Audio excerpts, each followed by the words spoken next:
Hello mummy, കേൾക്കുന്നില്ലേ? Hello. ആ ജയ്സ, നീ എന്നാ നാട്ടിലേക്ക് വരുന്നേ? എന്തായാലും നീ ഉടനെ വന്നേ പറ്റൂ. അത് പിന്നെ മമ്മി, എനിക്കിപ്പോ ലീവില്ല. ഇതൊക്കെയല്ലേ കഴിഞ്ഞ 4 വർഷമായി ഞങ്ങൾ കേൾക്കുന്നത്. എന്തായാലും ഇപ്രാവശ്യം നീ നാട്ടിൽ വന്നേ പറ്റൂ. ആ പിന്നെ ഒരു നല്ല ആലോചന വന്നിട്ടുണ്ട്. കാനഡയിൽ തന്നെ ജോലി ചെയ്യുന്ന കുട്ടിയാ. എന്തായാലും നിന്റെ വിവാഹം ഉടനെ തന്നെ നടത്തണം. വിവാഹോ? അതിപ്പോ വേണ്ട മമ്മി. Hello hello. എന്താ ജയ്സ, മമ്മി എന്താ പറഞ്ഞേ? അത് നാട്ടിലേക്ക് ഉടനെ ചെല്ലണം എന്നാ മമ്മി പറയുന്നേ. കുറെ കല്യാണാലോചന നടക്കുന്നുണ്ടത്രേ.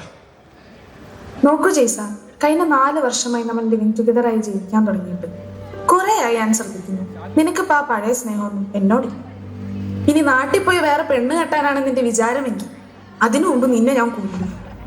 ഓ മടുത്തു. നിനക്ക് എന്നെ ഒന്ന് വെറുതെ വിടാവോ? അല്ലെങ്കിൽ വീട്ടുകാരുടെ സമ്മതത്തോടുകൂടി ഞാൻ നിന്നെ വിവാഹം ചെയ്യും. വിവാഹം വിവാഹം വിവാഹം കേട്ട് കേട്ട് ഞാൻ മടുത്തു. കുടുംബ ബന്ധങ്ങളുടെ ഊരാക്കുടുക്കിൽ പെടാതെ അടിച്ചു പൊളിച്ച് ജീവിക്കാമെന്ന് വാക്ക് തന്നവനല്ലേ നീ. എന്നിട്ടിപ്പോ നിനക്ക് ആ പഴഞ്ചൻ കുടുംബം വേണം പോലും. അങ്ങനെ ആരുടെ അടിമയെ ജീവിക്കാനേ എന്നെ കിട്ടില്ല. പക്ഷേ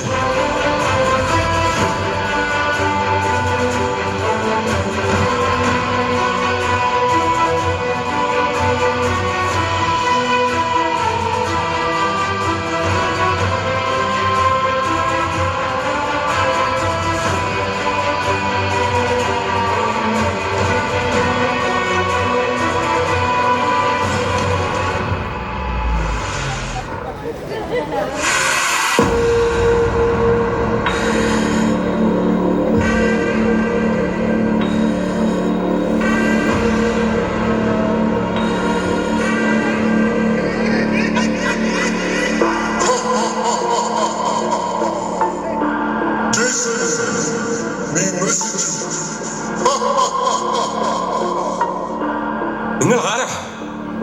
നിങ്ങൾക്ക് എന്ത് വേണം?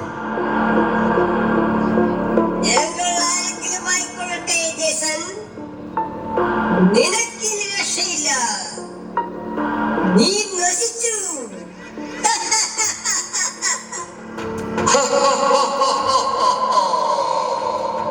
നീ നിന്റെ കുടുംബം ഉപേക്ഷിച്ചു.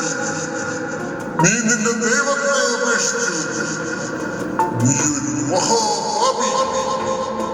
ആ ദൈവം നിന്നോട് ക്ഷമിക്കില്ല. അതെ, ഞാനൊരു മഹാപാപിയാ. ഞാൻ ഇനി എന്ത് ചെയ്യണം? എനിക്കിനി ജീവിക്കണ്ട.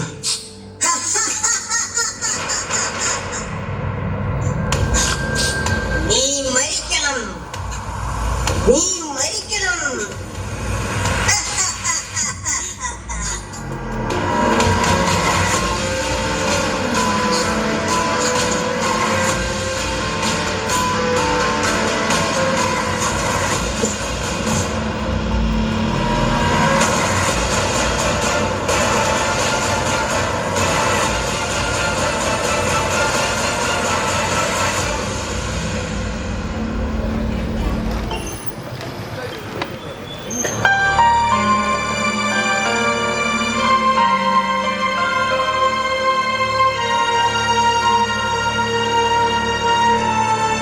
ഇത് നമ്മുടെ ജെയ്സൺ അല്ലേ? ആ എടാ ജെയ്സൺ, നിനക്കെന്ത് പറ്റി?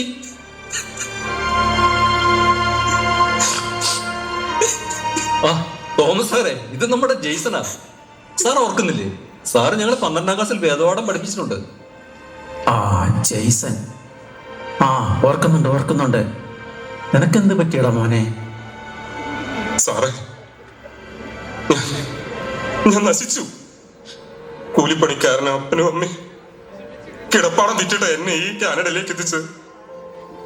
ഇവിടെ വന്നപ്പോ എല്ലാ സുഖങ്ങൾക്കും വേണ്ടി ഞാൻ ഓടി. ഞാൻ നശിച്ചു. ദൈവവും കൂതാശകളൊക്കെ എന്റെ സ്വാതന്ത്ര്യത്തിന് തടസ്സമായിരുന്നു. ഞാൻ നശിച്ചു. എനിക്കിനി രക്ഷയില്ല. എനിക്കിനി ജീവിക്കണ്ട. എനിക്കിനി മരിക്കണം.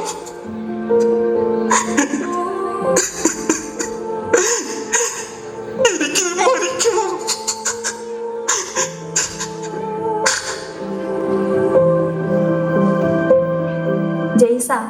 നീ സമാധാനിക്ക്. ഏതായാലും തക്ക സമയത്ത് ഞങ്ങൾ നിന്നെ കണ്ടല്ലോ. അതേടാ, ഇവിടെ വെച്ച് നമ്മുടെ തോമസ് സാറിനെയും കാണാൻ സാധിച്ചില്ലേ? സാരമില്ലടാ, തെറ്റ് പറ്റാത്തവരായി ആരാ ഉള്ളത്? നമ്മുടെ ദൈവം കരുണയുള്ളവനാ. പടിയിറങ്ങിപ്പോയ മകനെ കാത്ത് പടിവാതിക്കലിലേക്ക് കണ്ണും നട്ടിരിക്കുന്നവനാ അവൻ.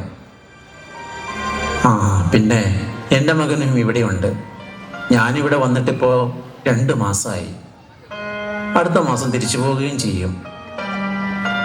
അതിനു മുമ്പ് ഇവരെയൊക്കെ ഒന്ന് കണ്ട് ഒരുമിച്ചിരുന്ന് അല്പനേരം പ്രാർത്ഥിക്കാമെന്ന് കരുതി ഇറങ്ങിയതാ. ആ പിന്നെ വേറൊരു കാര്യം, ഞാൻ വേദപാഠം പഠിപ്പിച്ച കുട്ടികളുടെ ഒരു വാട്സപ്പ് കൂട്ടായ്മ തുടങ്ങിയിട്ടുണ്ട്. നമുക്ക് നമ്മുടെ പ്രശ്നങ്ങളൊക്കെ പങ്കുവെക്കുവാനും പ്രാർത്ഥിക്കുവാനും ഒക്കെ അതിലൂടെ സാധിക്കും. അതിനുവേണ്ടി ഞാൻ നിങ്ങളെയൊക്കെ അന്വേഷിച്ച് നടക്കുകയായിരുന്നു. എടാ ജെയ്സ, ഈ വചനത്തിലും വിശുദ്ധ കുർബാനയിലും നമ്മോട് കൂടി വസിക്കുന്ന, ഇത്രമാത്രം സ്നേഹം നൽകുന്ന നമ്മുടെ ഈശോയെ ലോകത്തെവിടെയായാലും നമുക്ക് ഉപേക്ഷിക്കാൻ പറ്റുമോടാ? ജയ്സ, എടാ ഞങ്ങൾക്കും ഇതുപോലുള്ള പരീക്ഷണങ്ങളൊക്കെ ഉണ്ട്. അതിനുള്ള പരിഹാരവും ഇതിലുണ്ട്. പിന്നെ എന്തെങ്കിലും പ്രശ്നങ്ങൾ ഉണ്ടായാൽ ഞാൻ ഓടും ദേവാലയത്തിലേക്ക്. അവിടെ പോയി ആ ദിവ്യകാരുണ്യത്തിന്റെ മുമ്പിലിരിക്കും. ആ സാമീപ്യം, ആ ചൂട് അനുഭവിക്കുമ്പോൾ എല്ലാ പ്രശ്നങ്ങളും മഞ്ഞുപോലെ ഉരുകും. ഇതൊക്കെയല്ലടാ 12 വർഷം വേദപാഠ ക്ലാസ്സിൽ നമ്മൾ പഠിച്ചത്.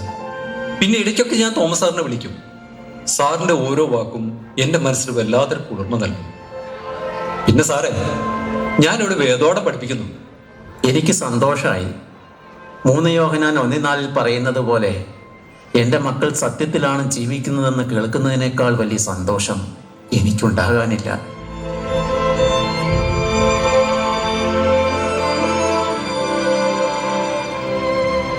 സാറേ, ഞാനിവിടെ വന്നപ്പോ വലിയൊരു മായാലോകത്ത് വിട്ടുപോയി. ഞാൻ എൻ്റെ ദൈവത്തെ മറന്നു. എനിക്ക് തെറ്റുപറ്റിപ്പോയി. ദൈവം മാപ്പ് മാപ്പ്.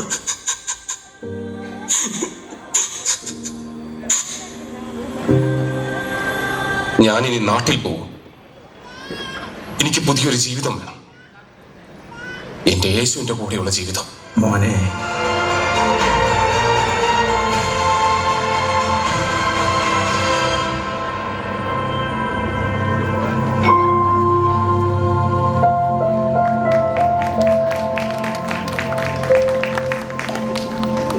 കാഞ്ഞിരണ്ട്